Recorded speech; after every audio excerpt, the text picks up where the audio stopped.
Olá, seja muito bem-vindo a mais este vídeo. Eu sou Adolfo Clay e hoje eu quero falar um pouquinho sobre o que seria das religiões se elas mostrassem o tanto de adulteração que tem nas Sagradas Escrituras. Então, hoje eu peço que você se inscreva no canal, se inscreva nesse canal para ter mais informações acerca de manuscritos bíblicos. Eu tenho vários vídeos, eu tenho um curso de crítica textual. Também peço que você vá na página inicial desse canal e se inscreva no curso de Teologia Livre, pagamento único. Caso não queira também, caso queira um curso aprovado pelo MEC, de qualquer outra área também, ou de teologia mesmo, é só se inscrever no canal do Severino Breda. É um amigo meu, ele é representante de uma faculdade com valores super acessíveis. No final vai ter a propaganda, nos últimos 30 segundos vai ter a propaganda aqui do canal. Então, me acompanhe até o final desse vídeo, que eu vou estar falando exatamente sobre isso e vou estar traçando a história da transmissão textual do texto bíblico, né? A transmissão do texto bíblico, cópias e recópias e por aí vai. Então vamos lá.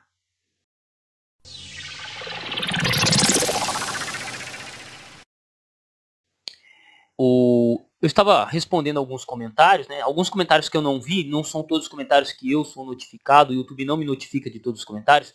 Por isso que é importante que você se torne membro do canal. Porque quando você se torna membro do canal, a partir de R$2, os seus comentários eles passam a ser mais visíveis. Quando eu desço aqui na partezinha aqui, ó, de monetização, vou em membros, lá aparecem todos os comentários dos membros, mesmo os comentários que vocês fizeram antes de se tornarem membros. Então a partir de R$2 vocês já podem estar me dando uma força.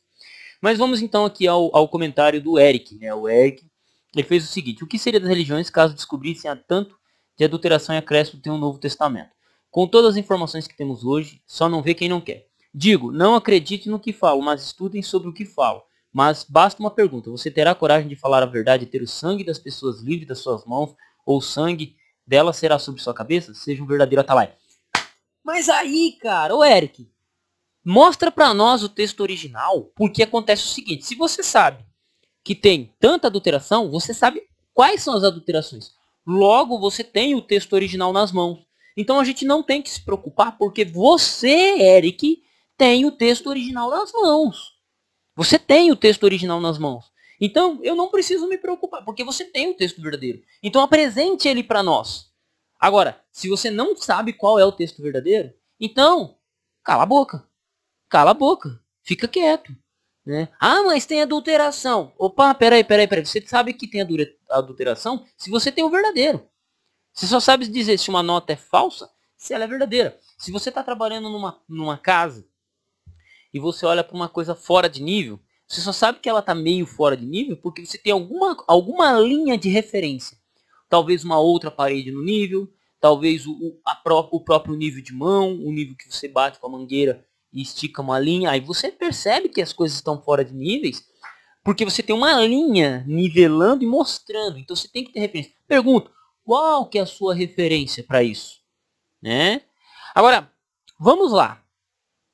Tirando esse comentário meu aqui, essa zoeira aqui que eu fiz com o Eric, brincadeira, tá, Eric? Eu sei que você não tem a Bíblia original. O máximo que você teria era as cópias, né? Mas mostra pra gente, cara, eu quero saber. Porque assim, não temos que se preocupar com a religião. Você tem o manuscrito, você tem o texto original, porque você sabe o que é adulterado e o que não é. Você é bichão mesmo. Ah, estude sobre o que eu estou dizendo. Mas é exatamente isso que meu canal faz. Apresentar para as pessoas exatamente o que você está afirmando. E eu discordo de você tremendamente. Por quê? Vamos lá. O que aconteceria com as religiões se elas descobrissem o tanto de adulteração? Aí já começamos com um erro tremendo. Se o Eric ele tivesse feito o curso meu, na página inicial do meu canal, tem 4 playlists sobre crítica textual. 4 playlists. A crítica textual é a ciência que lida com esse processo de transmissão do texto bíblico, de manuscritos. No caso da teologia, né? 4 playlists. Crítica textual 1, crítica textual 2, crítica textual 3, crítica textual 4. Assistam os vídeos, compartilhem, comentem. Se tiverem alguma dúvida, comentem. Eu peço isso porque eu sou seu professor. Eu peço a ajuda de vocês aqui para se tornarem membros do canal, se inscrever ou alguma doação, mas eu também peço que vocês comentem nos vídeos as dúvidas que vocês têm, para evitar pessoas assim na internet, ok? Então já tem uma playlist, curso grátis para vocês, grátis, de graça, é 0800. para você acontecer. Então eu vou explicar uma coisa. Se você tivesse assistido, Eric, minha playlist, eu não lembro qual playlist é, Crítica Textual 2 ou 1, você ia estudar um carinha chamado John Mill. Você sabe quem foi John Mill? Não, não sabe. Eu vou explicar para você. John Mill foi um cara que ele passou 30 anos editando o Novo Testamento dele. Ele catalogou mais de 100 manuscritos gregos e mais algumas versões antigas. Novo Testamento de John Mill. É um baita referencial. Ele morreu em 1707. A obra dele foi publicada em 1707, uma semana depois ele morreu. Ele fez algumas correções no texto Receptus na época. Por isso foi criticado, mas ele já estava morto, pronto, resolvido. Essa obra de John Mill é interessante porque ela fez exatamente esse questionamento, ou um questionamento parecido com o que o Eric fez. Vou tirar aqui, tá? O que acontece? O protestante, temos uma treta conceitual entre o protestante e o católico. Qual que é a diferença entre o protestante e o católico? O católico ele tem 3 fundamentos na sua religião, na sua fé. As Sagradas Escrituras, o Sagrado Ministério e a tradição. Então, são 3 coisas. Então a Sagrada Escritura é o sustentáculo da Igreja Católica. Só que ela só é transmitida ela só é interpretada através do magistério, reforçada e explicada pela tradição. Ou não sei, ao contrário, eu não sou católico, então alguém me reforça aqui, ok? Então são esses os 3 sustentáculos da Igreja Católica. O que acontece? Para a Igreja Católica desenvolver uma doutrina, ela necessariamente não precisa embasar somente nas Sagradas Escrituras. Ela pode fazer um concílio, que aí passa para a tradição, que essa tradição ela é repassada, transmitida para nós via os sacerdotes, os padres, e daí está se decidida a nova doutrina. Vamos decidir se Maria é santa, vamos decidir se o Papa é santo, vamos decidir se o Lutero vai para o inferno. Aí eles fazem um concílio, fazem um estudo acerca disso, e dali sai essa doutrina, esse detalhe. É mais ou menos dessa forma que funciona a mentalidade católica. A interpretação das escrituras só vem através do magistério via tradição. Então, esses 3 sustentáculos. Qual que é a diferença disso para o protestante? O protestante, em tese, vamos lá, em tese, é só a escritura, isso é, somente as escrituras. Então, o protestante ele só tem a justificação pela fé, em tese, mas em tese mesmo assim, muito em tese, as Sagradas Escrituras como unicamente regra de fé. Ok? E Cristo como mediador. O Cristo como mediador é inquestionável. Justificação pela fé também, tecnicamente, é inquestionável. Mas as Sagradas, tendo a sola Escritura, né, somente as Escrituras como regra de fé, são 5 solas, eu esqueci os outros 2, sola gratia, e por aí vai mais um que eu não lembro, como sustentáculo de sua fé. O que acontece?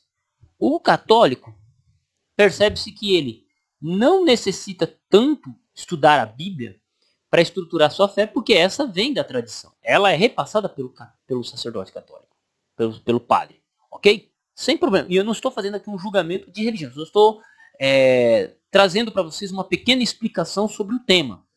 Ok? Já o protestante não. Para ele é imprescindível a interpretação correta das escrituras, porque ele é o intérprete. Então, eu leio a Bíblia, eu interpreto, e a minha fé, a minha concepção de religião depende unicamente das escrituras. Aí você olha, tá bom, professor Adolfo, mas o que isso tem a ver com transmissão do texto bíblico? O que isso tem a ver com esse cara que eu nunca ouvi falar, que é o John Mill? Exatamente.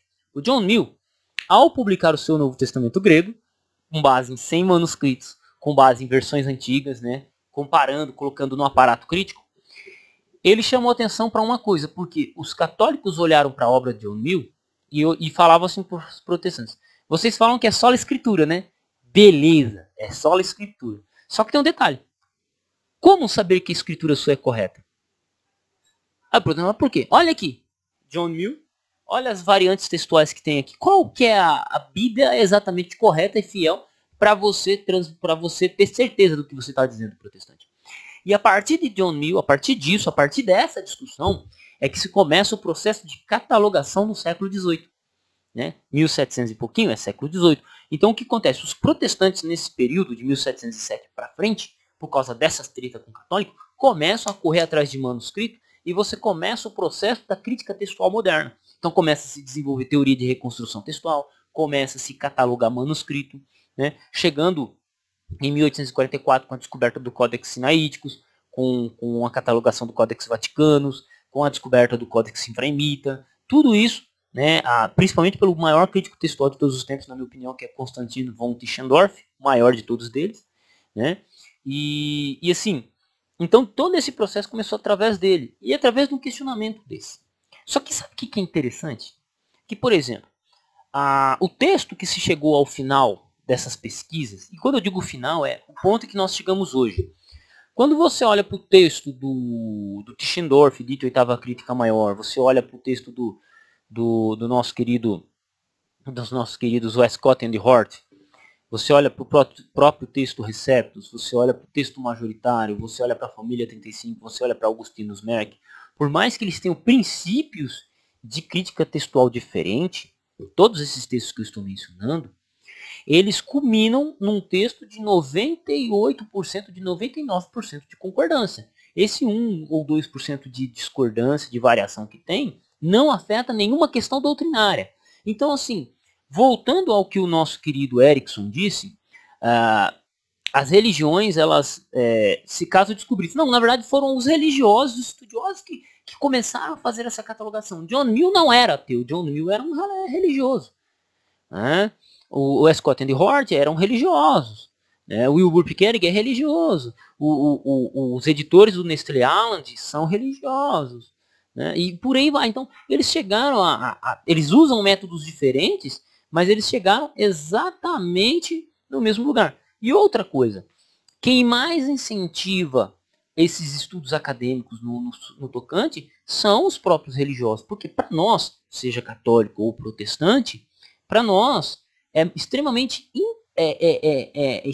importante a busca pelo texto original o mais próximo do original possível.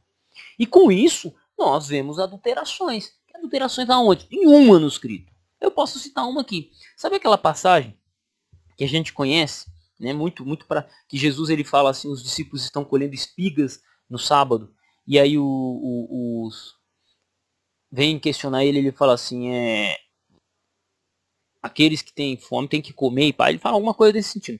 Tem um manuscrito do 5º século, chamado Codex Beza, 5º século, Codex Beza.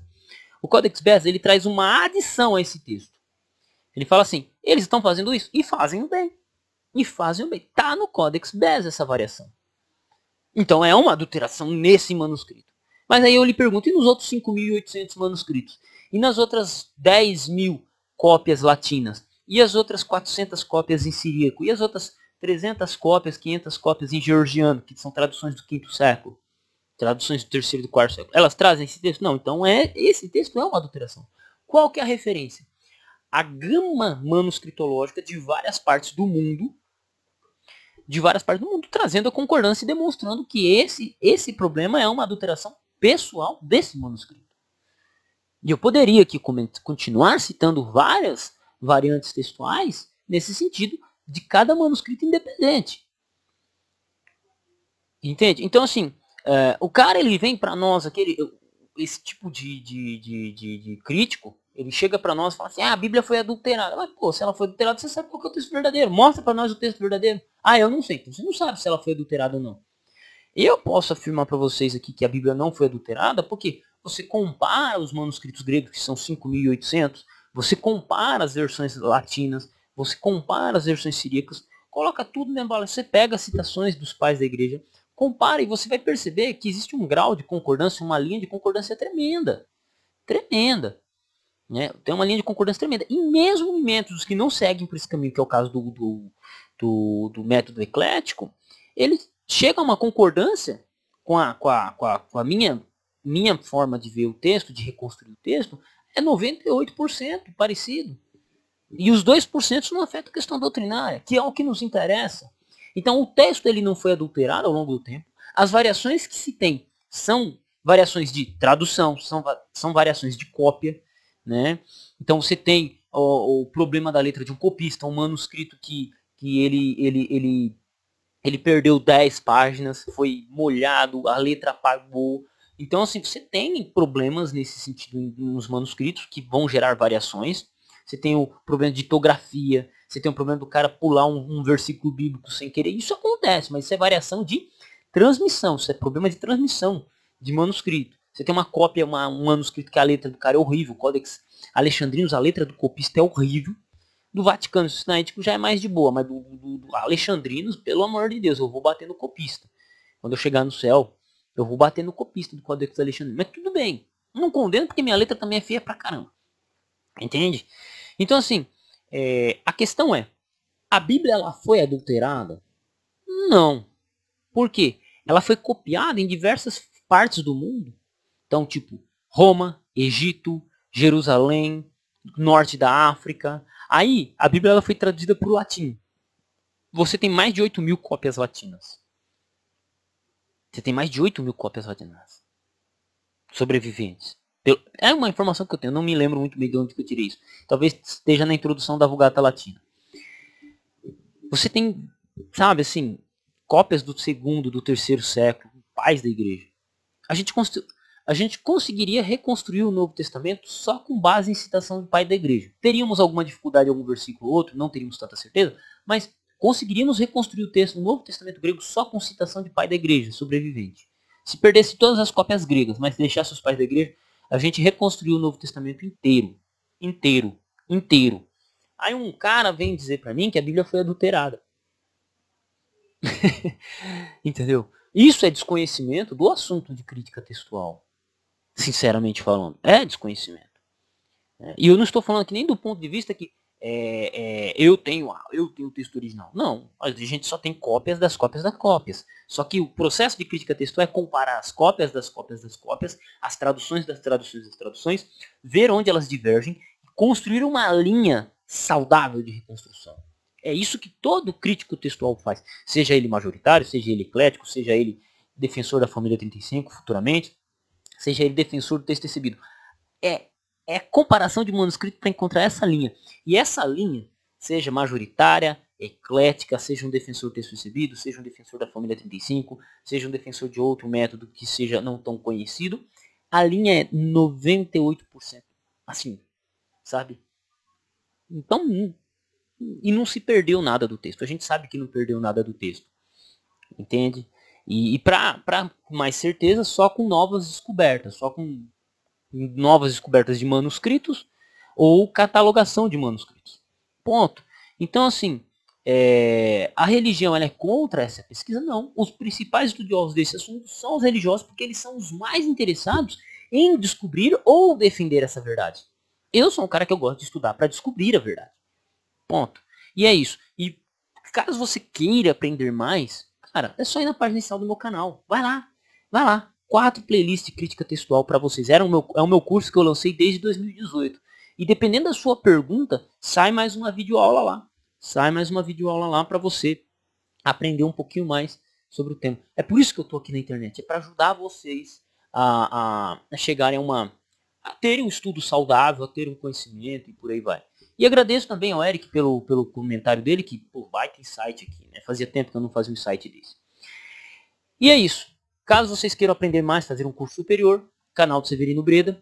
E peço que se tornem membros do canal para a gente poder continuar tendo suporte para comprar livro. Eu preciso fazer algumas atualizações, fazer os corres aqui. Então, caso você queira ajudar meu trabalho, faça alguma doação, meu telefone está na descrição caso queira falar comigo. Ou, caso quiser, se torne membro do canal aqui a partir de R$2. Isso aí é uma baita ajuda para mim, ok? Um abraço a todos, fiquem com Deus e até o próximo vídeo. Olá, eu sou o Dr. Severino Breda, doutor em Ciências da Religião pela PUC de Goiânia, também doutorando pela UNSA, Universidade do Museu Social Argentino, Buenos Aires, Argentina, e também sou representante de um polo de uma universidade aqui na minha cidade. Peço que se inscreva no nosso canal. Nosso canal trata de temas relacionados ao direito e à teologia e também temas relacionados aos cursos que oferecemos no nosso polo. Que Deus abençoe a todos vocês.